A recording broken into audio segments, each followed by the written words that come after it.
Welcome to Thumbing Through Yesterday, the podcast where we take our favorite books down from the shelf, dust them off, and remind ourselves why it is we love them so. My name's Tom Galley, and joining me today is Tony Pasculi. As always. And what are we doing today? Today we are doing one of my all-time favorite books, A Wrinkle in Time by Madeline L'Engle. Now, this is one I know I read repeatedly as a youth and have not revisited in I have no idea how long. And it turns out this is not the book I thought it was. Fascinating. What book did you expect to be reading? I don't know. I could describe for you the what I remember of the plot of the book. This isn't, but I don't know how that would help the listening audience here. But let's come back around to that. Let's start with the typical first question here. What makes this one of your favorite books of all time?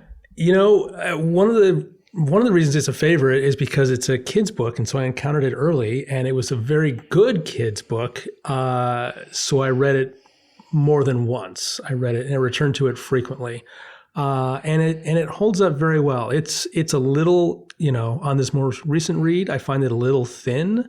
I want it to be deeper. I want it to be more complex. But aside from that, it's wonderful. I love it. It's got great. You know what it is? The number one thing about this book, aside from being one of the earliest science fiction novels I read, and introducing concepts like a tesseract, which blew me away. This is the first time I ever encountered that word. But it's smart. It's a smart book that doesn't talk down to its audience. It is not afraid of vocabulary. It is not afraid of centering intelligent characters as protagonists. It's a very smart book. Yeah. I remembered, it turns out, exactly two things about this book. Okay. Thing one is I remembered the drawing of the ant when one of the witches was trying to explain what a tesseract was. Yeah. And thing two is I remembered there was a large brain as an evil force named It. It. Those are exactly the two things I remembered about this book. Yeah, the first It, way before Stephen King's It, and in my opinion, the scarier of the two It's. Yeah. Now this, this stunned me when I opened the Kindle and got to the first page. The first line of the novel is actually, it was a dark and stormy night. Yes. Now this is the standard, de facto bad opening line. Whenever you're talking about bad openings for a story, it was a dark and stormy night is always the example. And I remember Peanuts, whenever Snoopy would sit down to write a novel, his always began, it was a dark and stormy night. Yes. This one actually begins with, it was a dark and stormy night. I believe that's deliberate. I believe it's a little bit of an in-joke. I can't say that for sure. Maybe she just wanted to write about a dark and stormy night, but it is such a trope.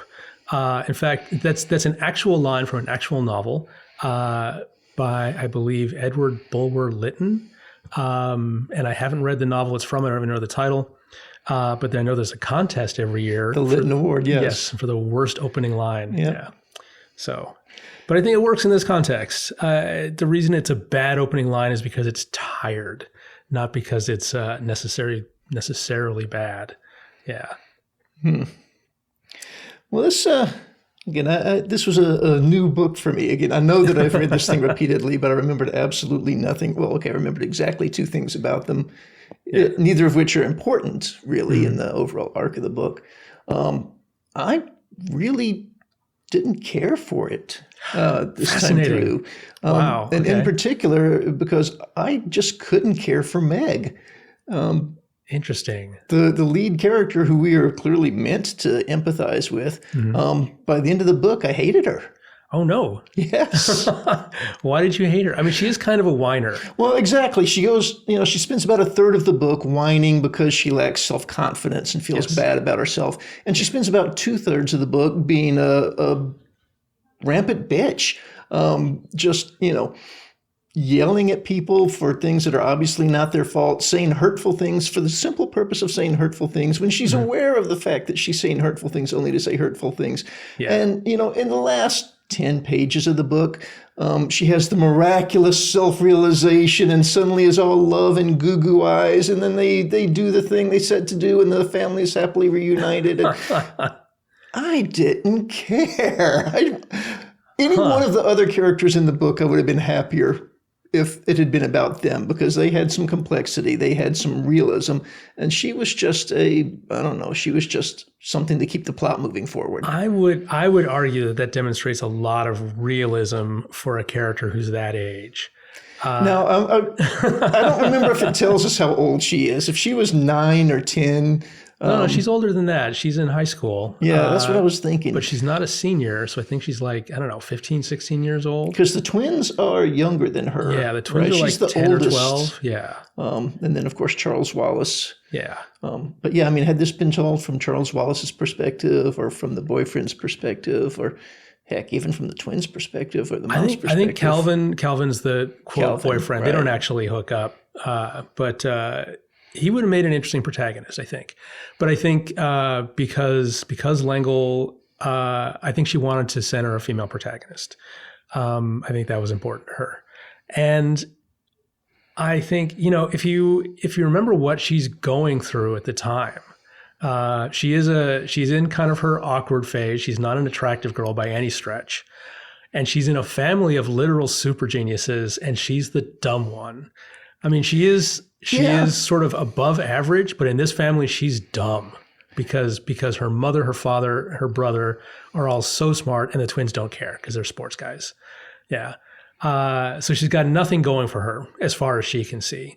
And her father has been missing for 2 years. And this is a pretty delicate age to have one of your parents taken out of the equation.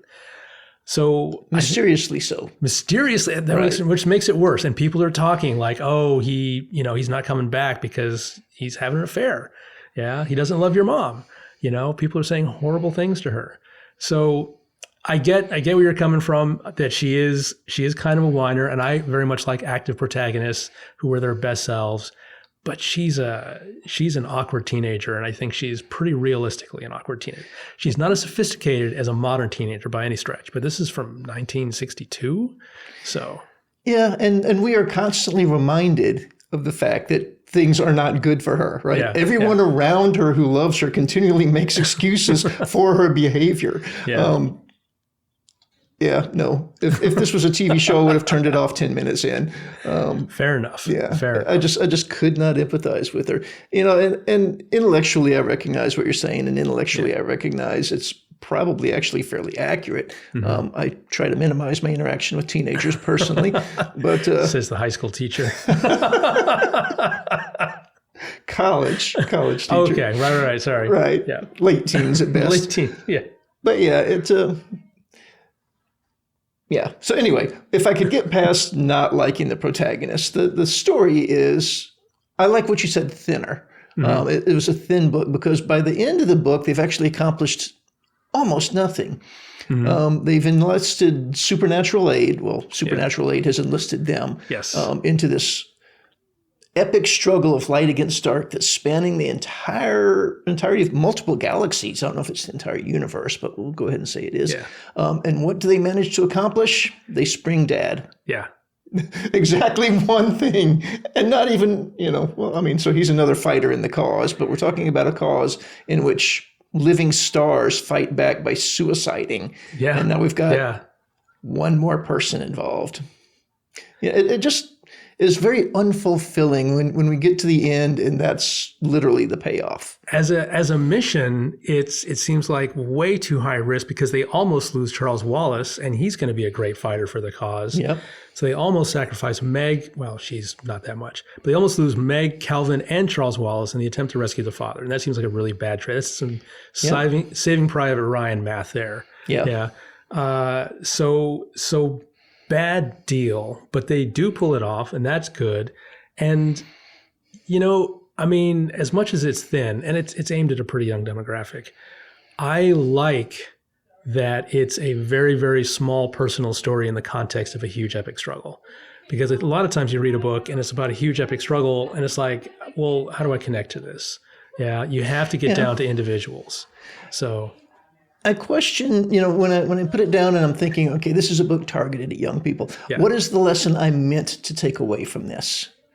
And I'm trying to think of what is a positive life lesson. And what I can think of is, if I'm a bitch, everything will turn out okay. I mean, that's what I come up with, I guess I should say witch, but there are actual witches in this book, and they're good guys, good people, good things. They are fallen. They are dead stars who have become angels who are role playing as witches. Yes, that's who they are. Yeah.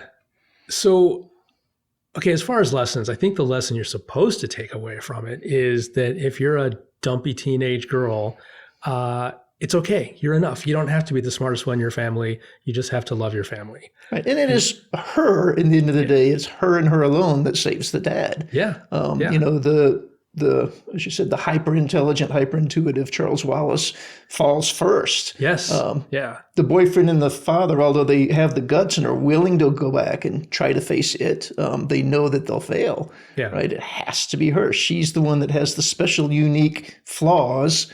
Although her flaw ends up being love. Yeah. Right. And that was also disappointing. It's like, oh, I love you, Charles Wallace. I love you. Poof, I'm miraculously free and we can go. You know, it was not much of a boss fight at the end.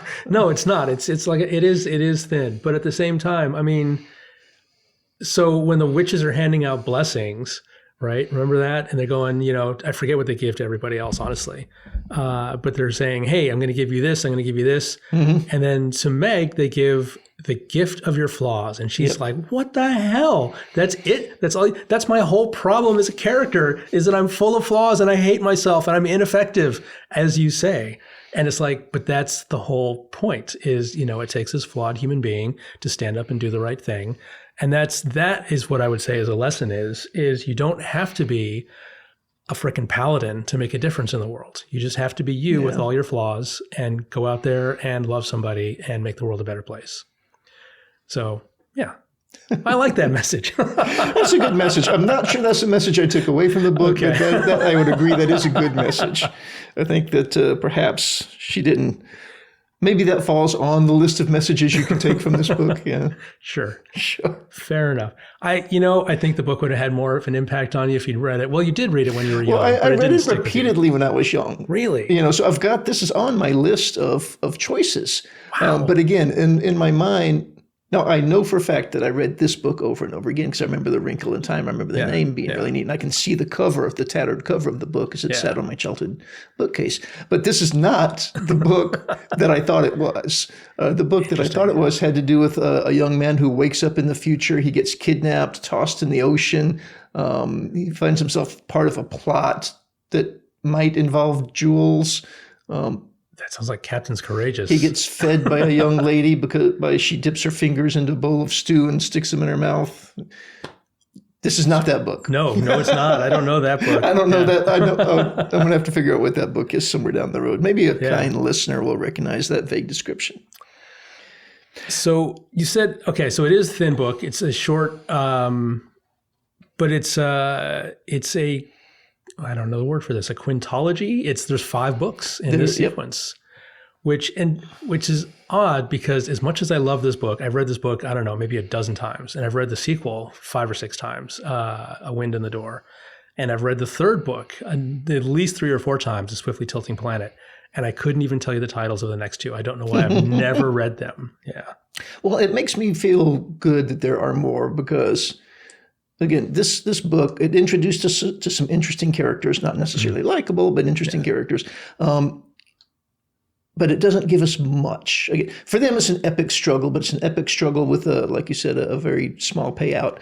I like the idea that maybe something bigger is going to happen in the sequels, right?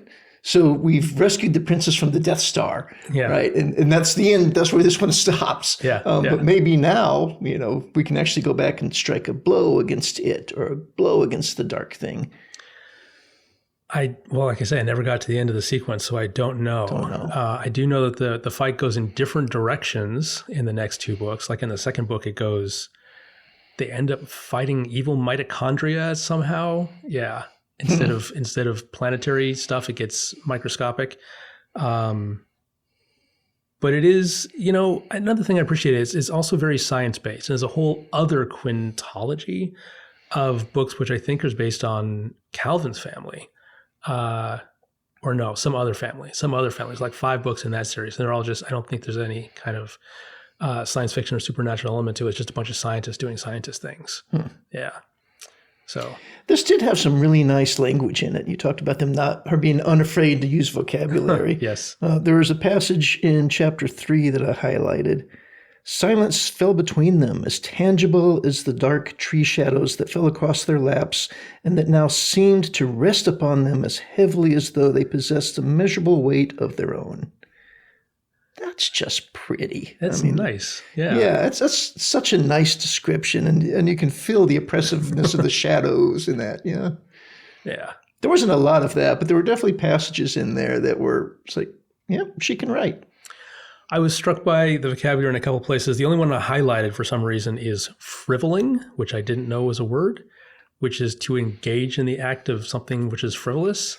I like that. Wasting your time. I'm going to add that to my daily vocabulary. What are you doing today? I'm going to go. I'm just frivoling. I'll be frivoling, yes. Yeah. And I really like this sort of just offhand thing from Charles Wallace. He's talking about the witches, Mrs. Who, Mrs. What's It, Mrs. Witch, and how they're all dressed as witches, but they're not witches, and they're living in a haunted house. And he says they get a lot of fun out of using all the typical props. Mm-hmm. Yeah, that was just delightful. And that was just something that it needed to be developed. It needed to be another book. What Charles Wallace is, right? Because they acknowledge that he is somehow more than human, or he's the next stage of humanity, or so. He's something beyond what you think of a typical person as being.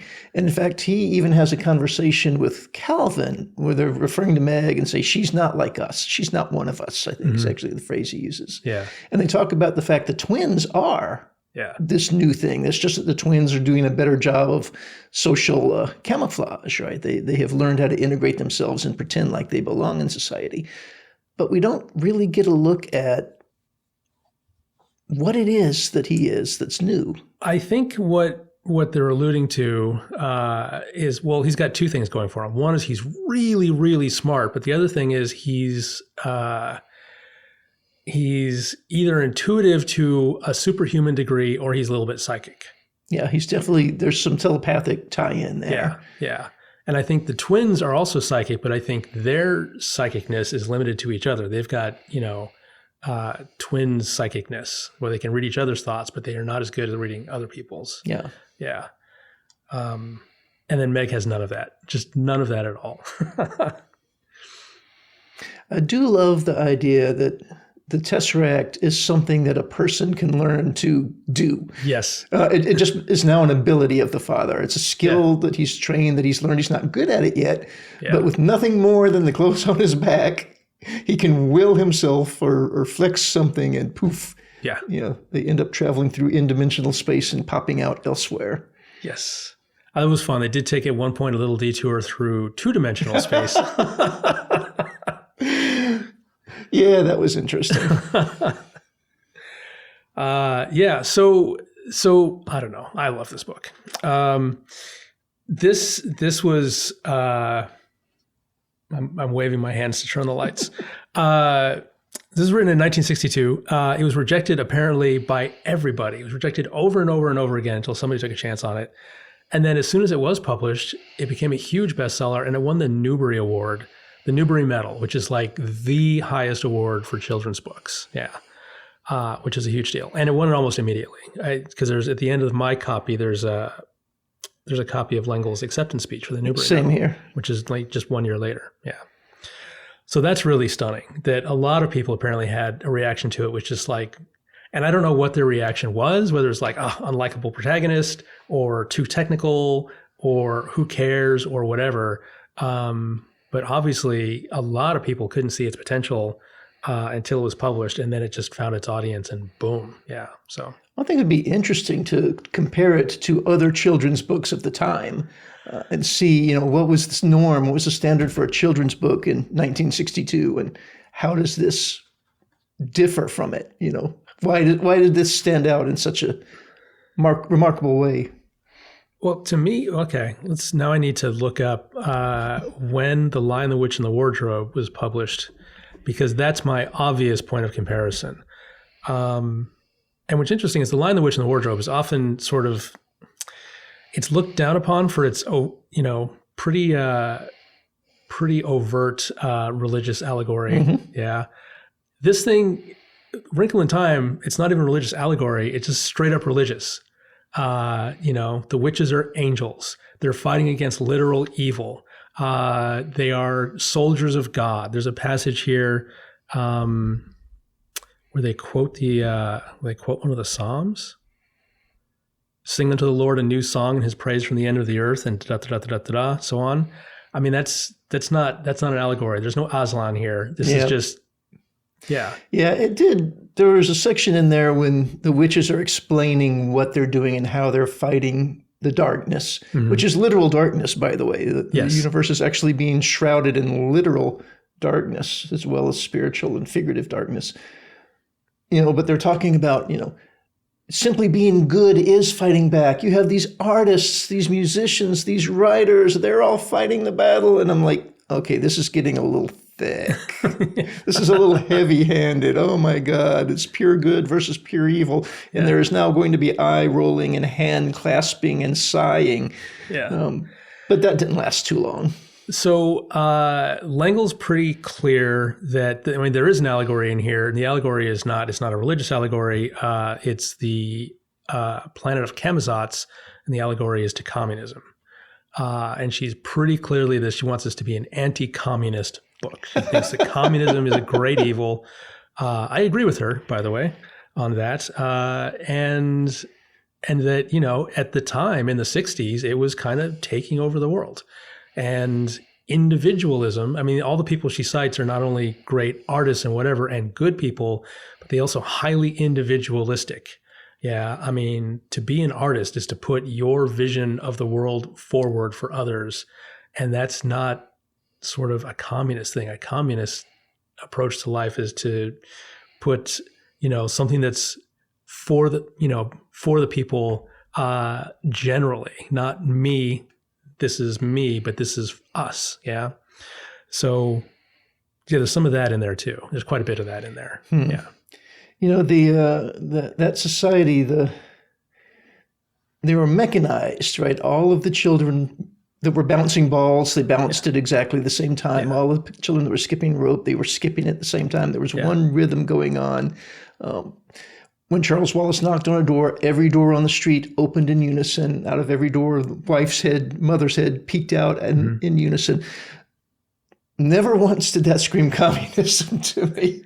The fact that they were all brainwashed, right? The fact that they were, some sort of hive community at this point. I never looked at that and thought communism. But maybe if I had been reading this in 1962, it would have been a different story. Maybe. And again, she wrote it for kids. Yeah. So you don't have to get that as a kid. I don't know how many people got it as adults reading it either, but she did make this explicit later in some other writing. But I did make a note that was absolutely creepy. Yeah. Especially the part, he knocks on the door and every door on the block opens and all the heads poke out. Okay, that's some Stephen King level creepy there. So what I love about that is that when she's fighting it, I forget whether it's Meg fighting it or Charles Wallace initially fighting it, but it's saying, hey, what's the fight here? These people are happy. Yeah, they don't get sick, they don't die, except that we know that's not true because that mother with the little boy who behaves oddly, who's out of step, she's terrified. She is terrified. Yeah. But maybe all the mothers who have children that are in step are, well, at least not terrified. Are they though? I think that's the pinnacle in that society. Am I terrified? No, it's a good day. Yeah. It's a good day to be here. That's the thing. I think they try to create a society which appears to be good, but underneath everybody's just afraid of just sort of screwing things up.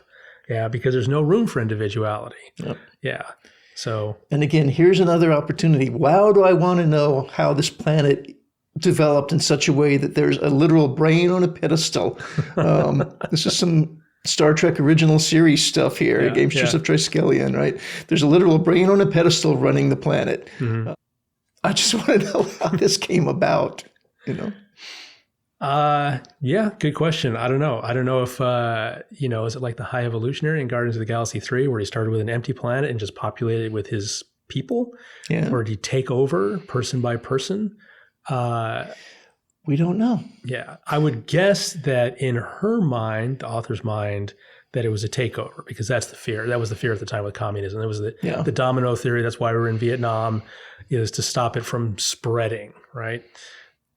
I did love, the witches warn them, and they tell Charles Wallace, the danger is worst for you because of your overconfidence. Yes. Stay with everybody and don't do anything that you think you want to do. Yes. And what does he do? I'm going to go mind lock with it. And then they wrench him away, barely. And then he's like, I'm going to do it again. You deserve to be left behind, kid. I think that is a brilliant, brilliant point that not enough people appreciate, is that, people who are smarter than other people think they're immune to certain cognitive biases, and they are not. Yeah, they just fall into different ones.